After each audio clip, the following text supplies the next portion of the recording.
espiritual, só quem nos dá é o Espírito Santo. Então, eu peço que vocês fiquem atentos ao que o Espírito Santo quer ensinar.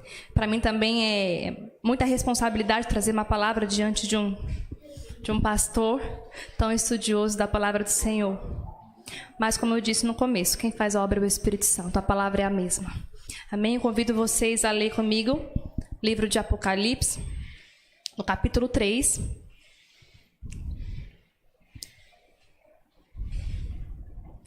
Apocalipse, capítulo 3, verso 7. Apocalipse, capítulo 3, verso 7.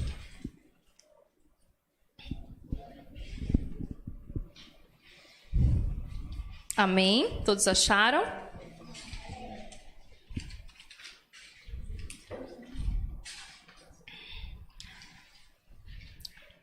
Fala sobre a sexta carta à igreja de Filadélfia. Logo mais a gente vai para o verso 14 também.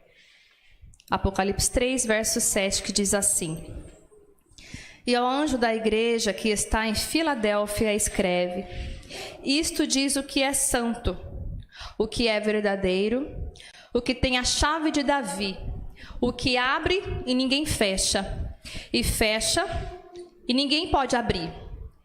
Eu sei as tuas obras, eis que diante de ti pus uma porta aberta, e ninguém a pode fechar. Tendo pouca força, guardaste a minha palavra, e não negaste o meu nome. Tendo pouca força, guardaste a minha palavra, e não negaste o meu nome. Verso 14, fala sobre a carta à igreja de Laodiceia. E ao anjo que está em Laodiceia escreve: Isto diz o Amém, a testemunha fiel e verdadeira, o princípio da criação de Deus. Eu sei as tuas obras, que nem és frio, nem quente. Tomara que foras frio ou quente. Assim, porque és morno e não és frio nem quente, vomitar-te-ei da minha boca.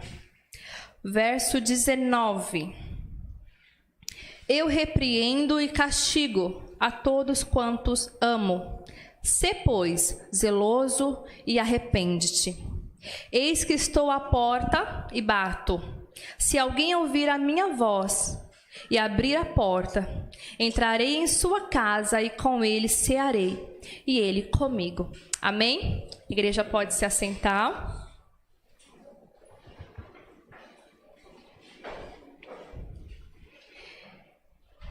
Seja um louvor ou uma apresentação ou o que seja, eu me sinto mais verdadeira comigo mesma, de trazer uma palavra de acordo com aquilo que eu vivo, daquilo que eu tenho propriedade para dizer para a igreja. Então, eu, meditando um pouco na palavra, eu quis trazer essa palavra para vocês com o tema força e resistência. Trazer para você, igreja, o diferencial entre esses dois termos, sobre força e resistência. Comparando aqui a igreja de Filadélfia, a igreja de Laodiceia, nós temos aqui igrejas amadas pelo Senhor, porém que uma age na sua força e a outra na sua pouca força, porém resistente. Aqui João estava preso na ilha de Patmos quando o anjo revelou a ele essas 7 cartas às igrejas da Ásia. João foi arrebatado e o anjo deu ordem para que ele escrevesse tudo que Deus mostrava para ele. E aqui o Senhor queria revelar para as igrejas aquilo que ele amava na igreja e aquilo que ele recriminava nas igrejas. Vamos conhecer um pouquinho sobre a igreja de Laodiceia. A igreja de Laodiceia, apesar de ser uma igreja de muita estrutura, talvez ela fosse uma igreja mais reconhecida. Eu não estou dizendo aqui no termo igreja, eu quero até deixar isso bem claro, em relação a placas e ministérios, porque tem ficado cada vez mais claro que a igreja somos nós. Amém? A igreja de Laodiceia era uma igreja cheia de capacidades. Aqui eu até pulei aqui o verso 17, mas eu vou ler, que diz assim: como dizes, rico sou e estou enriquecido, e de nada tenho falta, e não sabes que és um desgraçado, miserável, pobre, cego e nu. Aconselho-te que de mim compres ouro provado no fogo, para que te enriqueçais, e vestes brancas para que te vistas, e não apareça a vergonha da tua nudez, e que unja os seus olhos com colírio para que vejas. Ou seja, está dizendo de uma igreja que era rica, uma igreja talentosa, né? Às vezes uma igreja muito povoada, muito conhecida. E ela dizia, às vezes, para si mesma: nós somos os melhores. Nós somos ricos, nós não temos falta de nada. Mas aqui o próprio Deus revelou a João que é uma igreja pobre, desgraçada. Uma palavra forte, né? Mas é o que está escrito aqui. E nua. O que quer dizer a nudez? Quando o Senhor fala que compre de mim colírio para que vejas, me busque para que veja, para que você enxergue a tua nudez, que você não está enxergando. Às vezes você está olhando para si mesmo e diz que não precisa de mais nada. Não falta mais nada. Está tudo bem. Talvez esteja confortável, né? Mas o Espírito Santo pode revelar a nós mesmos, através da nossa busca, aquilo que falta. Porém, apesar de ser uma igreja que era cheia de status, cheia de força, talvez uma igreja que, um povo que ia para as guerras na sua força, mas que o seu coração não estava voltado para o Senhor. O seu coração estava voltado o quê? O que a igreja disse que era rica? A sua igreja, amada do Senhor, que Laodiceia era amada do Senhor, estava focada nas suas riquezas, nas suas buscas diárias, no seu espaço físico, nos seus bens, nas suas roupas. E não estava preocupada com o investimento na sua alma. Porém, o que diz aqui no verso 19? Eu repreendo e castigo a todos quantos amo. Sê, pois, zeloso e arrepende-te. Eis que estou à porta e bato. Se alguém ouvir a minha voz e abrir a porta. Aqui está deixando claro que Jesus está do lado de fora da igreja. Jesus não estava dentro da igreja de Laodiceia. Jesus estava o quê? Da porta para fora. Qual era o objetivo daquele povo, daquela igreja, quando se entrava dentro de um templo formoso, mas que Jesus ficava do lado de fora? A gente já pode aqui começar uma busca mais profunda. Qual que era o tipo de vida espiritual que aquele povo vivia? Quando nós vivemos uma vida rasa espiritualmente, como é uma vida morna espiritualmente? Porque aqui foi o que Jesus disse para a igreja de Laodiceia: você não é morno, você não é quente e nem frio. Você é uma igreja morna. Como que nós podemos caracterizar uma igreja morna hoje em dia? E você já começa a se avaliar. A gente vai entrar aqui sobre a igreja de Laodiceia para ver em qual delas você se identifica. O que é uma igreja morna? Quais são as características de uma igreja morna? Eu acredito que para o Senhor Jesus deve ser muito doloroso, porque Ele pagou um alto preço por todas as 7 igrejas da Ásia. Uma igreja morna é uma igreja que vive de momentos na casa do Senhor. Talvez que vive de sensações e emoções, mas que não passa da porta para fora. O que é vivido aqui dentro da igreja não é vivido da porta para fora. O que é uma vida espiritual morna, incompleta, rasa, superficial. A igreja de Laodiceia era admirada pelo que ela era por fora. Porque por dentro ela nem conseguia se avaliar, porque estava cega espiritualmente. Será que nós estamos assim? Como que está a nossa vida lá fora? Será que nós estamos como Laodiceia? Eu não consigo, assim, não é da minha característica, da minha personalidade, trazer aqui aquele avivamento, mas eu gosto de pensar. Fazer os irmãos refletirem e pensar sobre a palavra do Senhor, aquilo que o Senhor quer ensinar para nós. Que nós não venhamos ser como a igreja de Laodiceia. Uma igreja momentânea, uma igreja sem a presença do Senhor. Porque o que adianta a igreja de Laodiceia ganhar o mundo inteiro, não é isso? E perder a sua alma. Era assim que Laodiceia vivia. Talvez ela até se preocupava em ser povoada, em ser cheia de membros. Mas ao ponto de alcançar o coração dos membros. Será que era? O objetivo era esse? Como que será que deve ser uma vida superficial? Será que é uma igreja que vive as bênçãos do Senhor a conta-gotas? Não vive a totalidade da presença de Deus? Não consegue experimentar a real presença do Espírito Santo? E isso para mim é um desastre. Porque se for para mim servir ao Senhor e vir a uma igreja e não viver uma vida com o Espírito Santo, sentindo a presença de Deus, é melhor não vir. Porque sem o Espírito Santo não dá. Viver sem Ele não dá. O Espírito Santo é quem nos convence. Ele é o colírio para os nossos olhos. É Ele quem nos convence do erro. Às vezes a gente pode se examinar e achar que estamos confortavelmente bem. Estamos bem, nós vimos, nós cantamos, nós louvamos, nós dizimamos, Mas será que não está faltando alguma coisa ainda? Eu penso que para Laodiceia faltava, mas que o orgulho não nos permitia reconhecer isso para si mesmo. Não é verdade? Sabe assim, quando você vem na igreja, você adora a Deus, você busca a Deus, ali, naquele momento. Mas tem aquele vazio na alma.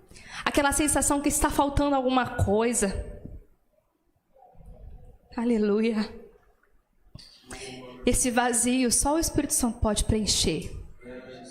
Só Ele tem esse poder.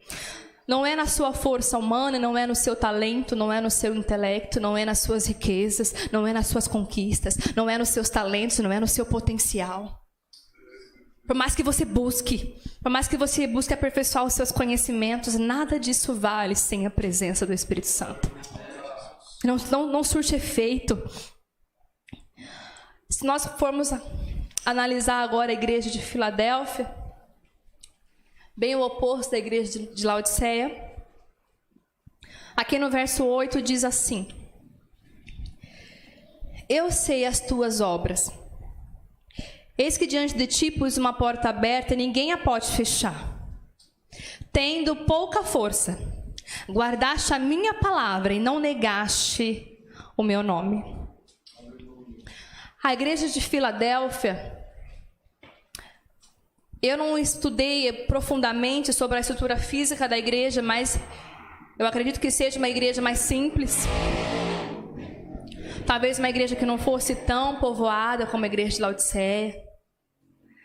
Talvez um povo mais humilde, mais esquecido, mais sozinho. Não é verdade? Mais perseguido, mais humilhado, mais zombado. As pessoas queriam se opor à fé de Filadélfia. Ué, vocês vivem nessa condição, é uma igreja tão perseguida, mas vocês não servem a um Deus? Vocês não buscam fielmente a um Deus? Só que a igreja de Filadélfia tinha um grande diferencial. Era uma igreja que tinha a presença do Espírito Santo, uma igreja que buscava, uma igreja que vivia uma vida com Deus. Só que isso não quer dizer que ela era uma igreja forte. Como não? Porque ela vencia suas guerras, não era na sua força humana, na sua força física, não era na força do seu braço, era no joelho. E se a gente for agora trazer para uma igreja quente, assim como era a igreja de Filadélfia. A gente começa agora a ver uma vida espiritual completa. Como que a gente associa uma vida espiritual completa? Antes de eu trazer aqui as minhas respostas, queria que vocês pensassem. O que é uma vida espiritual completa para vocês? Alguém tem a coragem de dar uma sugestão do que seria uma igreja espiritual? Uma vida espiritual completa? Automaticamente, nós associamos uma vida espiritual completa a uma vida espiritual perfeita. Não é verdade? Eu acho que automaticamente, uma vida espiritual perfeita. O que seria uma vida espiritual perfeita? Uma igreja que ora, um povo, um servo, um membro, que ora, que busca, que jejua, que é cheio dos talentos de Deus, que busca a presença do Espírito Santo, que é batizado com o Espírito Santo, que faz campanha, que faz propósito, que é cheio de Deus, que tem sempre uma palavra de Deus. Não é verdade? Uma igreja que está sempre sorrindo, que está sempre forte ali, preparada para o que deve vier. Amém? Mas se eu falar para você que para mim, essa não seria uma vida real. Porque se eu falar para você das aflições que nós como igreja temos vivido, eu acho que talvez seria mais familiar se nós citássemos aqui quais são as nossas aflições. Porque foi isso que Jesus disse: neste mundo tereis aflições. E quais são elas? Como nós podemos nomeá-las? Quais são as nossas aflições? Responda para você. Quais são as suas aflições? O que você tem passado? Quais são? É uma enfermidade? É uma limitação pessoal? É uma vergonha? É um trauma? É um passado? É uma vergonha? É um medo? É uma culpa? O que é? Quais são as suas aflições? É a falta de força para se recompor? É um passado para superar? Porque ninguém esquece um passado. É uma palavra que foi lançada. É uma ferida que foi cutucada. É um relacionamento que se desfez. Qual é as suas aflições? É financeiro? É emocional? Quais são? É a libertação de uma pessoa da sua família? É um vício que precisa ser liberto? Agora vamos trazer para a nossa sociedade. É a perseguição que a igreja tem sofrido economicamente, politicamente, socialmente. Quantas aflições a igreja do Senhor passa, não é? E isso parece mais familiar para nós. Não é verdade? Dizer aqui que nós oramos, nós buscamos, nós jejuamos, sim, nós devemos. E a igreja de Filadélfia fazia tudo isso. Só que quando vinha as lutas e as oposições e as perseguições de Filadélfia, o diferencial era que ela não revidava. Ela não se preocupava em defender as suas razões. O diferencial de Filadélfia era que a igreja resistia. E o que nos torna diferentes é isso, a nossa capacidade buscada em Deus de resistir e suportar as provações. O fato da igreja de Filadélfia ter pouca força, será que você consegue se colocar como Filadélfia? Eu acho que sim.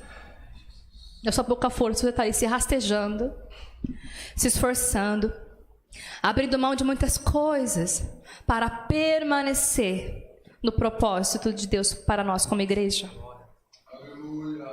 Como seria a igreja de Filadélfia? Uma igreja que chora, uma igreja que ora, que busca, que é cheia do Espírito Santo, mas uma igreja que também tem as suas fraquezas.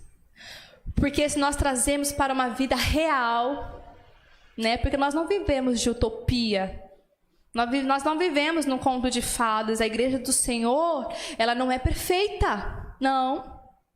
Nós não somos perfeitos. Isso não nos dá margem para o erro. Não é isso.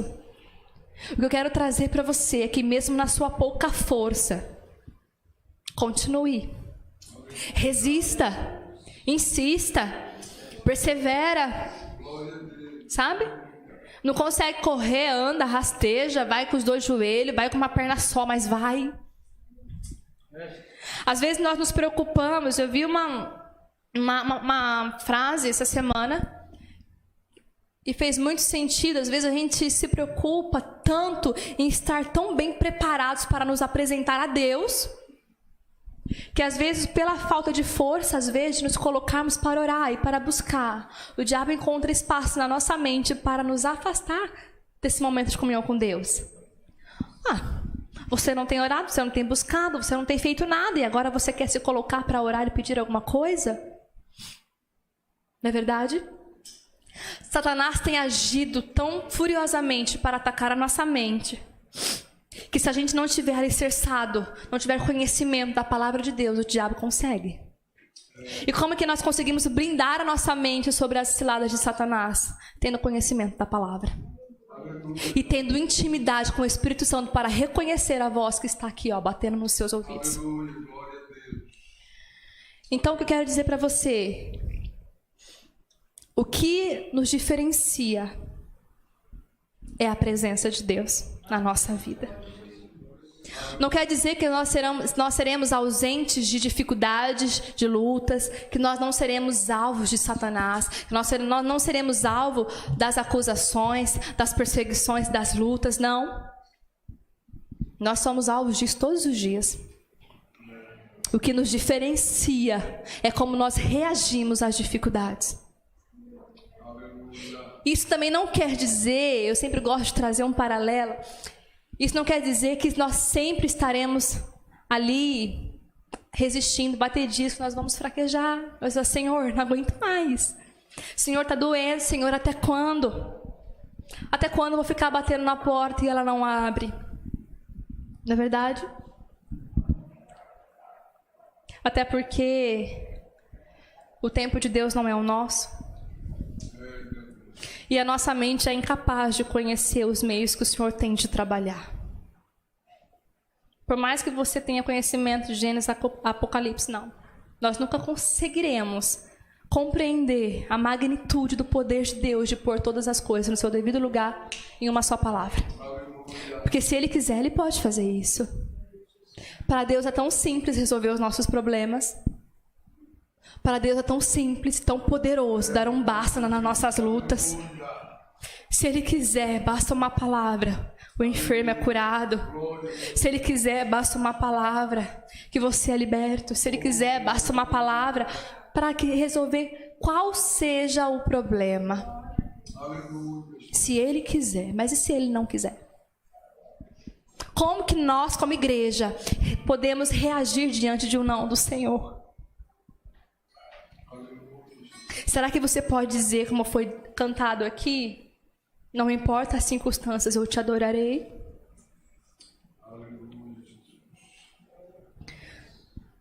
É difícil, mas por obediência faça. Por obediência faça. Filadélfia resistiu, mas foi chorando. E o que o Senhor disse para Filadélfia?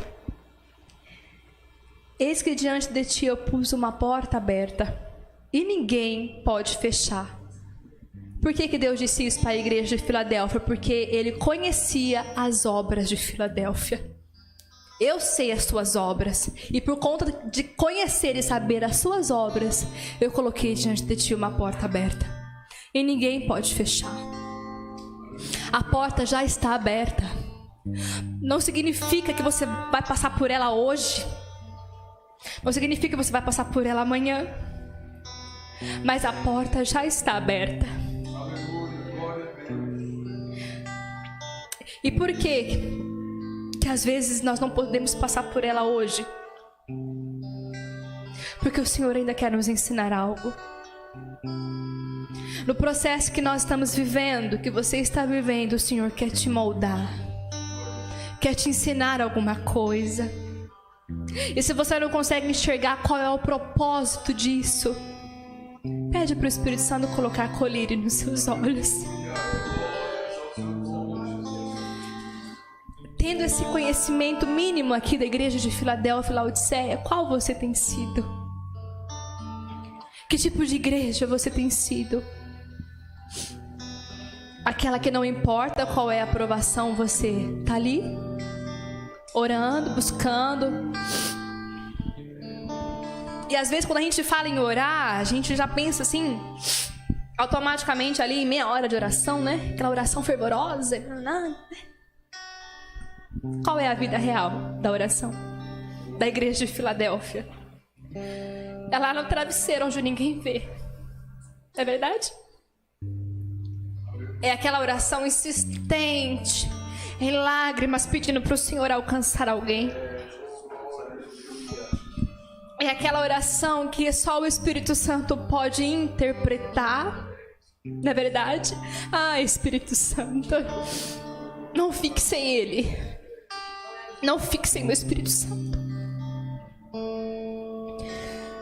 E se você respondeu para si mesmo que você está como a igreja de Laodiceia, aquela igreja que vem, participa dos cultos, mas que por dentro não é aquilo que aparenta, mas que lá fora não vive o que vive aqui, o que parece aqui. Versículo 20, o Senhor diz assim para você, igreja de Laodiceia: eis que estou à porta e estou batendo. Se você abrir a porta, eu vou entrar na sua casa e vou cear com você.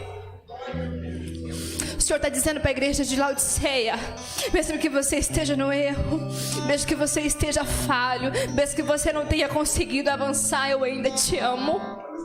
E porque eu te amo, eu ainda estou insistindo em batendo na porta. Abre a porta para ele entrar. Veja que aqui, se você continuar lendo o texto aqui do verso 21, 22, há uma maldição para Laodiceia. Tem uma maldição para ela. Há consequência do erro, há consequência da desobediência. Assim. Mas antes disso, antes que isso aconteça, antes que você perca a sua salvação, o Senhor ainda está batendo na porta. Se você é a igreja de Filadélfia que está aí rastejando, está aí na sua pouca força, tem uma porta aberta para você. E o Senhor quer transformar Laodiceia em Filadélfia. Ele quer. Ele ama as duas de igual modo. Porém, há uma diferença para quem vive uma vida de intimidade com Deus. Há uma diferença muito grande. O amor do Senhor é para todos, porque Jesus morreu para todos. Mas a salvação é só realmente para quem paga o preço. Para quem busca ter uma vida de intimidade com o Senhor. Quero ler com vocês aqui, para nós concluirmos.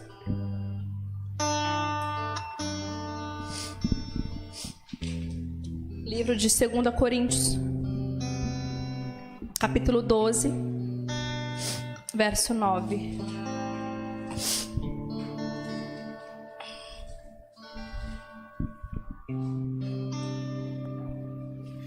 Segunda Coríntios 12, 9 diz assim: e disse-me: a minha graça te basta, porque o meu poder se aperfeiçoa na sua fraqueza. Quando o Senhor se refere à igreja de Filadélfia como pouca força, não quer dizer que ela é uma igreja fraca, porque o Senhor não nos deu espírito de covardia. Quando o Senhor associa a igreja de Filadélfia como uma igreja pequena, simples, não significa que ela não seja uma igreja forte. Significa que ela é uma igreja que é pequena, que é frágil, que é sensível, mas que é uma igreja resistente. Por quê? Porque a presença de Deus se aperfeiçoa na fraqueza dela, porque quando você reconhece a sua fraqueza, a sua dependência do Senhor, há espaço para que Ele possa agir na sua vida, porque quando você se declara autossuficiente, não há espaço para o Senhor. Quando você já é autossuficiente o bastante, quando você acha que você já sabe tudo, não tem espaço para o Espírito Santo, porque o Espírito Santo, ele é simples, ele é humilde. E o fato de termos pouca força não nos coloca no lugar de vítimas, nem de coitadinhos, não. Nós somos filhos de um Deus grande. Mas nós estamos sujeitos a pouca força, porque somos humanos, nós viemos do pó, nós somos barro, frágeis, quebrados. Para quem não conhece a passagem de Jeremias, capítulo 18, se eu não me engano, fala sobre o vaso de barro. O vaso de barro, ele é frágil. Ele quebra facilmente. E o Senhor Jesus comparou Jeremias a um vaso de barro, falando: olha, Jeremias, desce lá na casa do oleiro. Veja como tão perfeitamente o oleiro faz esse vaso. Aleluia. E o oleiro estava fazendo aquele vaso, e o vaso se quebrou na mão do oleiro. Como você está hoje? Um vaso perfeito, pronto para adornar a casa do Senhor, pronto para adornar o ambiente onde você vive, ou você está como um vaso de barro quebrado? O que o Senhor Deus quis mostrar para Jeremias quando ele desceu à casa do oleiro? Olha, Jeremias, você está quebrado, mas eu não posso fazer de você um novo vaso, porque o oleiro estava fazendo um vaso, ele estava ali fazendo e moldando, mas o vaso se quebrou nas mãos do oleiro. E quando o vaso se quebrou nas mãos do oleiro, ele disse: eu não posso fazer de você um novo vaso. Eu posso fazer de você um novo vaso. Eu posso refazer tudo. Eu posso fazer tudo novo de novo. Eu posso. E não sei se você sabe, mas o vaso de barro, ele não tem remendos. Ele não tem começo nem tem fim. Ele é perfeito. Não importa como essa circunstância, essa situação tenha te machucado, o Senhor pode fazer de você um vaso novo. Desde que você se coloque como a igreja de Filadélfia, que mesmo na sua pouca força, não se entregou. Não se entregou às oposições, às perseguições, mas que resistiu e perseverou aos pés do Senhor. E como que nós podemos encontrar essa capacidade de exercer a resiliência?